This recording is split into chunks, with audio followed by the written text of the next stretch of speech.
What's going on, Flix Talkers? Welcome back to another video. This time a series review and episode 6 breakdown for Hawkeye, the brand new series from Disney Plus, which I did finish. So in this video, there will be spoilers, obviously, as I am going to be giving my thoughts on episode 6 of Hawkeye, the season finale, which is entitled So This Is Christmas, as well as giving you guys an overall review, my thoughts on the series as a whole. So if you guys have seen episode 6, stay tuned. If you guys haven't, make sure you guys put a pause on this video, come back to it after you've seen the season finale, and then come check me out. But before we do, make sure if you guys do like content like this, you are hitting that big thumbs up to support the channel. It's the best way. And if you guys aren't already, make sure to hit that subscribe and bell notification down below for more content like this. All right, so just a quick recap, guys. Episode 5 ended off with Eleanor Bishop meeting up with Kingpin. And unfortunately, just like the Marvel movies, we got leaks of that photo days before the episode even happened. Why do they do that? I have no clue, but I have to stay on social media because of the movie news that I post and whatnot. So I did see that, so I already knew that Kingpin's involvement was going to be there, even though there was kind of hints along the way. You saw someone really large in a suit and everyone was like, Kingpin's going to be in here, Kingpin's going to be in here. And lo and behold, he was a part of the MCU as far as these shows go. So that was really cool. As it's a character I don't really know too much about. I didn't follow the Daredevil series at all. All I know is the Ben Affleck Daredevil movie. So this episode does start off with Eleanor meeting with Kingpin, talking about that she has a debt that needs to be repaid, as well as setting up Jack, her own fiancé, and putting a hit on Clint Barton. So there's a lot going on with the mother, and she's getting paid in the process. Kingpin even says, you know, if you were to stop, you know, you would have done that by now, but you're liking the money coming in. So things aren't always what they seem, even as a mother. I mean, she is still a little villainous behind the scenes. I kind of like seeing that. And I don't want to neglect that it's played by the amazing Vera Farmiga, someone that I do love in the movies that I've seen her in. I think she's a great actress. Even though we got to see little of her, she's, you know, more of a secondary character in this series. I think she played the part just right. And as Kate and Clint find out this information about the mother Eleanor and her shady deals, they go to protect her at the Christmas party, and of course things go sideways as everyone's out to kill each other. So, you know, in typical Marvel fashion, that's kind of what happens. And inevitably we get Kate versus Yelena in a really quick bout. I mean, it wasn't anything too crazy. It was actually pretty lackluster, if I'm being completely honest. After a couple of hits to each other, I just thought it was really chatty, especially coming from the Yelena character. I think Kate, I've kind of grown to understand her mannerisms, her quirkiness in this series along the way. So I thought she would be the one stopping every 5 seconds saying, oh, that's a nice kick, that's a nice punch, or whatever, you know. But Yelena was the real chatty one. And if you guys seen Black Widow, she kind of does that along the way, but she does it when it's necessary, not when she's fighting. I feel like she was a lot more menacing and fierce in Black Widow when we were first introduced to her. All right, next up was an awesome scene that we got to see Clint and Kate Bishop back to back, arrows drawn in that awesome Rockefeller Center with the big tree. I thought it was pretty cool, especially since we got to see the tracksuit mafia being taken down one by one by those special Stark Industry arrows. I thought that scene was really cool and much warranted. I mean, they're working together now as a team. Clint even called Kate Bishop his partner, which was like a heart-stopping moment, at least for Kate Bishop. So I thought that was really cool to see. And we got to see some nice action along the way in that scene. Then directly after that, we get to see something that I thought was like, how was this even going to play out? Because it seemed incredibly unmatched. It was Kate Bishop versus Kingpin. I was like, this is not going to go well for her. Now, even though I know nothing about the Daredevil show, I think Vincent D'Onofrio plays an amazing Kingpin, and his stature just really proves, you know, that he can play someone that is very not only acting wise intimidating, but physically intimidating. He looked like once he hit, you know, Kate with that massive punch from his mitts, you know, I mean, this guy has like a glove for a hand. It looked like it definitely caused some damage to her as she went flying across the room. But in the end, we see she gets the upper hand with some clever arrow tricks, which leads directly into the next scene, which I was a little surprised at. Kate Bishop calling the cops on her own mom. It really does show that Kate's grown into a superhero, someone that's at least trying to adopt the superhero morals and manners.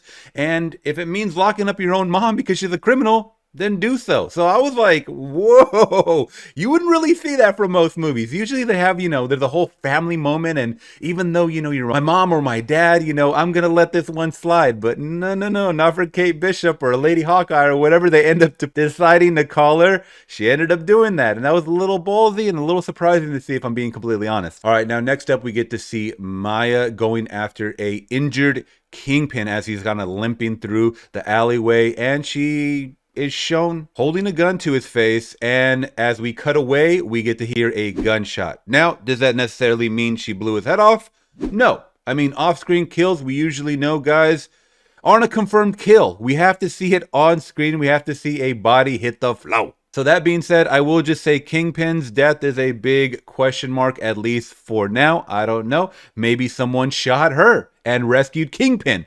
We don't know. But you guys let me know in the comments below your thoughts on that scene, as that was an interesting one. And in the last final scene that we did get, we get to see Kate Bishop with the Barton family, and we get to see them all, like in a postcard, greeting card, Christmas type of way, as Kate no longer has a family anymore. So she's kind of been adopted by this Hawkeye family with Lucky the dog. I thought his name was Pizza Dog or something, or Pizza.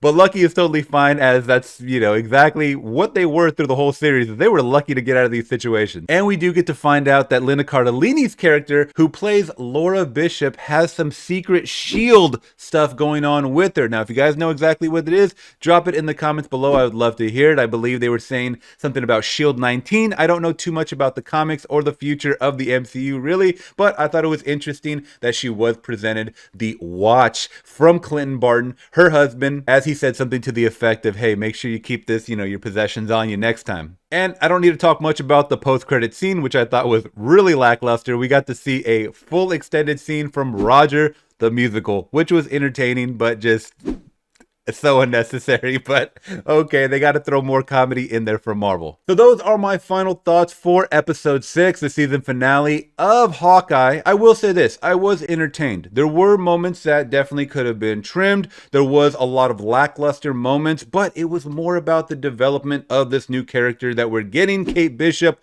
played by Hailee Steinfeld. And if you guys have followed me on videos like this, or live chats, or just seen me online, I always post about how much I do like Hailee Steinfeld. I think she's a great actress. I think she's a even greater addition to the MCU. Now, that goes along with saying the same for Yelena, played by Florence Pugh. I really did like her in Black Widow, and I really do like her in the Hawkeye show. Was she a bit chatty and quirky? Yes, but I think that that's what these shows call for. It's a little more toned down than the actual movies, and the reason for that, I don't know. Probably just a younger audience watching these shows, so I think they had to kind of tone down her dialogue just a bit, even though we got to see the explanation, which I forgot to mention in my episode 6 recap, is the moment that her and Clint Barton, Hawkeye, did have about Natasha Romanoff sacrificing herself in Endgame. So I thought that was a special moment. I think Florence Pugh definitely shows emotion. She's a really good actor when it comes to the dramatics, as we saw in Midsummer. That's the first time I was introduced to her. And in the end, her sacrificing Hawkeye's life,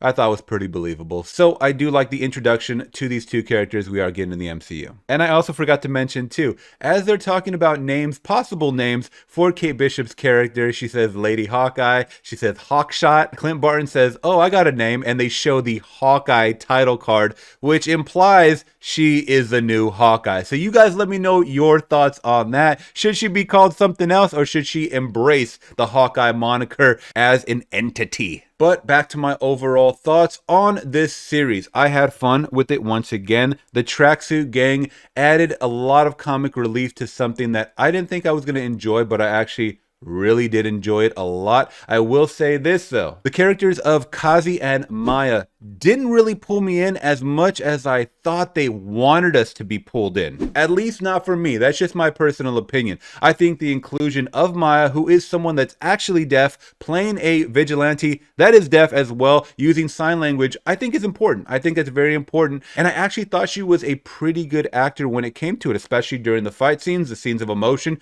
Her character was extremely extremely torn. So once she got to the final point of fighting everybody and finding out Kazi had a lot more to do than what she thought, and when she ended up finally fighting Kazi, which was another lackluster moment, that fight lasted like 10 seconds. Those two characters I just didn't care for much in the end. And I will say another con of mine is the LARPers. It's when Marvel just takes these things too far with the comedy. The whole LARPing scenes that were, I mean, I understand. Did they even really play a pivotal part in the end? Not really. Not really at all whatsoever. It was comedic relief, but, you know, it was to get from point A to point B, to find little bits of evidence here and there when they were kind of, you know, in the first couple of episodes and whatnot, trying to uncover clues and play detective, Clint and Kate Bishop. So, you know, it was okay along the way, but it was totally unnecessary. I could have done without it. I think my final understanding and what I got from this whole series is that new characters like Kate, like Yelena, are being introduced into the MCU, and we have to have our OGs kind of helping them along the way. And that's exactly what I got from it. Kate wanting to do the right thing, but also living in the shadow of Hawkeye, but he's training her. You know, he's definitely showing her the ropes, and that was cool along the way. And finally, him saying that they are partners, so kind of passing the moniker, but she has a lot more training to do. I will say that, because she didn't totally wow me, but it's good to see her in the MCU. And that being said, I think I'll give my overall score for Hawkeye Season 1 a solid 3.5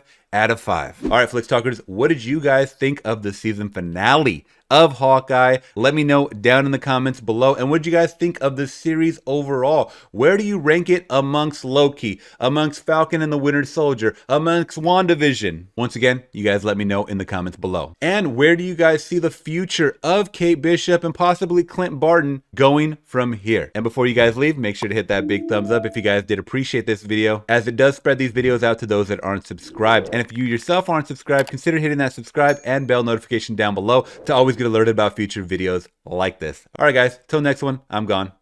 Peace.